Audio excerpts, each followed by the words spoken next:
The alarms on my console are screaming, and I have not even pressed the start button yet. My name does not matter. What matters is my title. Senior Evaluator of the Coalition Deathworld Trials. For 11 cycles I have watched the strongest species in this galaxy walk into the trial chamber and walk out broken, or not walk out at all. I have seen armored predators freeze in fear. I have seen hive minds collapse into screaming static. I have seen warriors who could crack stone with their bare hands fall to their knees and beg for the simulation to stop. Today, a small, soft, hairless species called humans is about to enter the chamber. And I already feel that something is wrong, because none of them look afraid. Let me back up. The Deathworld trial is simple in design and merciless in practice. A team is dropped into a simulated environment, built from the worst biomes we have ever recorded. Crushing gravity, poison fog that eats through skin, storms that flip boulders like pebbles, predators grown from nightmare data, sharp enough to cut through starship plating. The team has one task: survive until extraction, and complete at least one listed objective along the way. No weapons are given. No maps are given, only wit, and whatever the environment allows them to build. We do not run this trial for entertainment. We run it because before any species joins the Coalition Defense Pact, we must know if they will break under pressure. A species that panics in a crisis is a liability.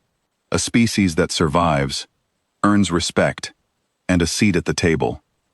3 days ago, the Crixil went in. Armored, clawed, bred for war for 6,000 years. Within minutes of the first predator sighting, half their team scattered in different directions, screaming coordinates that made no sense. They failed the trial in record time.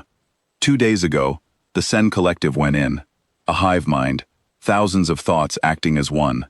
The moment the poison fog rolled through their sector, their collective link fractured under the stress, and each mind, alone for the first time in its existence, simply stopped functioning.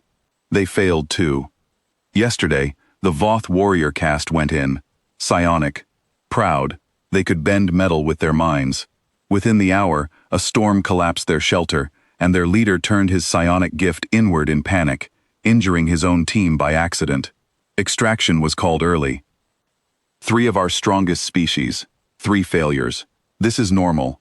This is the trial working exactly as intended. Now it is the humans' turn, and frankly, none of us expect much. Their species application file is almost embarrassing to read. No natural armor, no claws, no venom, no enhanced senses, average strength, average speed, short lifespans. When their delegation first arrived at the Coalition station, they brought gifts of baked bread and something they called coffee, and laughed loudly in the hallways, like nothing in this galaxy could possibly bother them. I assumed it was nervous energy. I was wrong. The chamber activates. 5 humans appear on my monitor, standing in the center of a jungle biome we modeled after the worst predator ecosystem in our archives. Toxic spores drift through the canopy. The gravity here is set 30% higher than baseline. Somewhere in the trees, something with too many teeth is already moving toward them. A human named Daniel looks up at the swirling green sky and says something to his team. My translator picks it up a second later. Smells like my uncle's basement. The others laugh.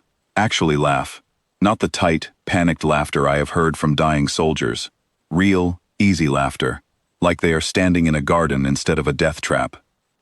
A woman named Olivia crouches down, presses her palm against the soil, and nods like she is reading a familiar book. Wet season patterns. We can use the runoff channels to avoid the fog pooling low. She says this the way one might comment on the weather before a picnic. I check the readings twice, certain my instruments are malfunctioning. Their heart rates are elevated, yes, but not from fear. The pattern matches something closer to excitement, the kind of readings we see in young predators playing, not prey trying to survive. Within the first 10 minutes, the team has already built a rough shelter from fallen branches and vines, using a technique one of them, a broad-shouldered man named Marcus, apparently learned from something called scouting camp when he was a child. He is humming while he works. Actually humming a tune. The predator finds them at the 17-minute mark. It is a 6-legged hunter we built specifically to overwhelm groups, through speed and coordinated group attacks, based on the most dangerous pack hunters in our known archives. It should send any rational being running. Olivia sees it first, steps calmly between it and a younger member of her team, and says, "Oh, hey buddy," in a tone I can only describe as mildly amused. She picks up a branch, not as a weapon exactly, more like someone shooing away a large dog, and taps it twice against a tree trunk. The sound startles the creature just long enough for Marcus to loop a vine trap around its legs, something he apparently improvised on the spot. Inspired, he says later, by that one movie where the guy fights a dinosaur with rope. The creature stumbles, and instead of pressing an attack, the humans simply back away, laughing again, already moving on to their next task. I stare at my monitor. My hands, all four of them, are trembling. The trial's automated system notices the same thing I do. Insufficient stress response detected. The chamber begins escalating, exactly as it is designed to do when a team is not being challenged enough. A second predator is released. Gravity increases another 10%. A lightning storm begins rolling in from the eastern ridge, the kind that in our simulations has ended entire trials in seconds. The humans look up at the darkening sky, and a young man named Ethan grins so wide I can see it from orbit. "Now we're talking," he says. What follows over the next 2 hours is something I do not have proper words for in my own language, so I will use theirs. They call it improvising. When the storm hits, instead of panicking, they turn the collapsed shelter into a low windbreak, using their own bodies to shield equipment they salvaged from the drop pod, laughing every time thunder shakes the ground, comparing it, apparently, to something called a fireworks show. When the second predator, a burrowing creature meant to strike from underground, breaks the surface beneath them, Daniel throws a fistful of glowing fungus spores into the air as a distraction, something he identified earlier purely out of curiosity, and the creature, startled by the sudden light, retreats back underground entirely on its own. Not one of them raises their voice in fear. Not one of them freezes. Every single obstacle we designed to break the strongest species in the galaxy, they treat like an inconvenient afternoon. At the 90-minute mark, they reach the trial's final objective marker, a supply cache guarded by our most dangerous creature, an apex predator, built from the most lethal traits across every hostile world we have ever surveyed. It should be, by every measure we have, unbeatable in a direct encounter. The humans do not fight it. They do not run from it either. Olivia studies it for a long moment, tilting her head, and then turns to her team. It's guarding food. It's not actually hunting us. Look at the stance. She picks up a piece of fruit-like growth from a nearby vine, tosses it a good distance away from the cache, and the creature, driven by exactly the instincts we built into it, turns to investigate. They walk past it and collect the cache while it is distracted, and Ethan actually pats the ground near its foot on the way past, saying, "Good boy," as though it were a pet and not a nightmare given form. The trial system does not know what to do. I watch its internal logic scramble, searching for a stress spike that never comes, searching for a failure state that the humans simply never trigger. Extraction is called, not because the humans failed, and not even because they succeeded by our normal measure, but because the simulation runs out of new threats to escalate with. We built this trial to be nearly impossible. We did not build it to survive being laughed at. When the humans step out of the chamber, sweaty, muddy, and grinning, Marcus turns to Daniel and says, 10 out of 10, would recommend for a weekend trip.